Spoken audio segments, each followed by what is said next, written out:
Salut, c'est Steph. Donc là, je sors du coworking et je voulais faire une petite vidéo sur les frameworks et les technos à la mode. Parce qu'on m'a posé une question récemment et j'aimerais bien te faire une petite vidéo là-dessus. Donc là, on va essayer de se trouver un endroit sympa. Je crois que je vais prendre la trottinette là. Ça va être plus sympa.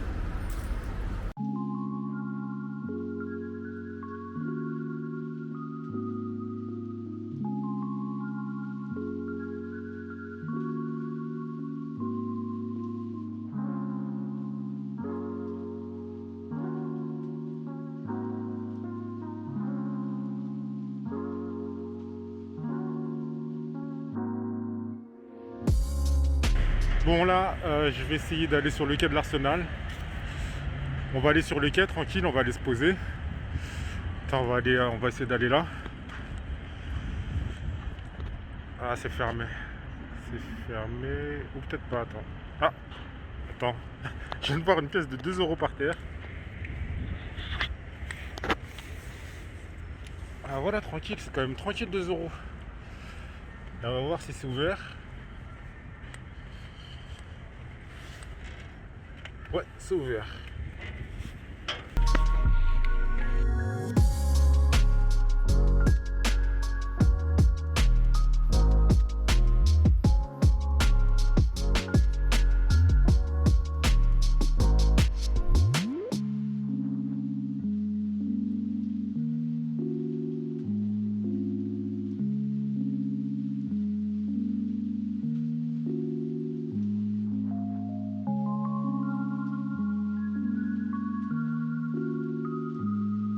Donc aujourd'hui, on m'a posé une question, enfin hier, on m'a posé une question et j'ai voulu répondre en vidéo.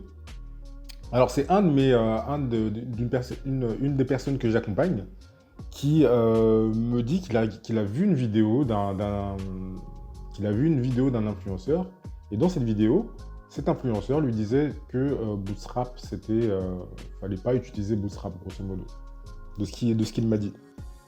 Donc il m'a posé la question parce que moi, dans mon coaching, à des moments, il y a un passage sur Bootstrap parce que je pense que c'est extrêmement important.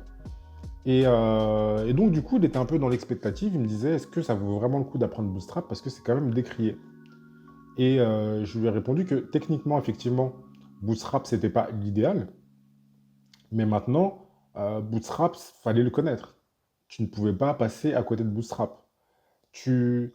Disons que quand tu ne peux pas te permettre de faire un impasse sur certains frameworks et sur certaines technologies. Pourquoi?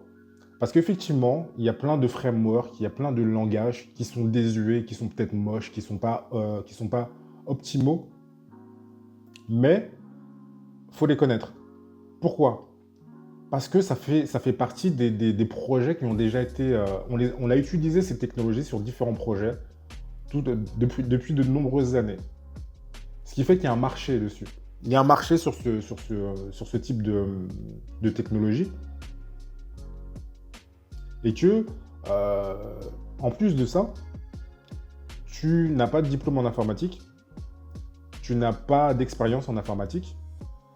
Donc ça fait déjà beaucoup.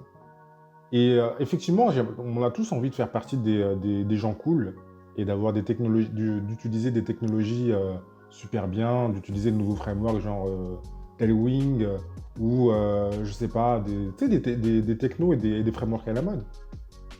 Parce que c'est cool. On a tous envie d'utiliser ça. Mais il y a une réalité économique et surtout il y a une réalité de l'emploi.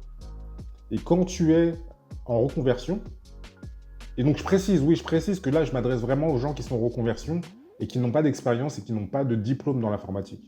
Parce que si tu as un diplôme d'ingénieur, si tu as déjà de l'expérience, c'est totalement différent. Effectivement, tu peux te permettre de dire que voilà, je ne veux pas prendre ce taf parce qu'ils sont sur une techno qui ne me plaît pas. Mais quand c'est ton premier job, quand tu n'as pas de diplôme en informatique, tu ne peux pas te permettre d'être aussi picky, de dire « Ah non, ça, je ne prends pas ». Tu ne peux pas te permettre. Tu vas refuser de l'argent comme ça, tu vas refuser un emploi parce que c'est une techno qui ne te convient pas. Non. Ces technos-là, faut les prendre, faut en profiter d'ailleurs parce que justement, les développeurs qui ont un peu plus de bouteilles, qui ont un peu plus d'expérience, ils n'ont pas envie de travailler sur ces frameworks-là. Et je peux t'assurer qu'il y a plein d'entreprises actuellement qui recrutent sur des technos qui sont pas, sur des technos moches. Tu vois, pendant un moment, il y avait une grosse campagne sur les fruits et légumes moches. Bah, on devrait faire une campagne pareille pour les langages et les frameworks moches. Il y en a plein et ça fonctionne. Une entreprise qui a une application ou un site qui fonctionne dans une techno vieillotte, tu crois vraiment qu'elle va vouloir passer sur une techno récente simplement parce que les devs se sentent beaucoup mieux sur cette technologie? Non. Parce que changer de techno, ça coûte de l'argent, ça coûte du temps.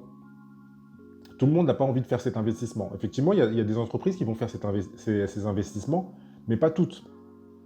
Donc, il faut être vraiment conscient de ça et se dire que oui, il y a des technos qui sont mieux que d'autres.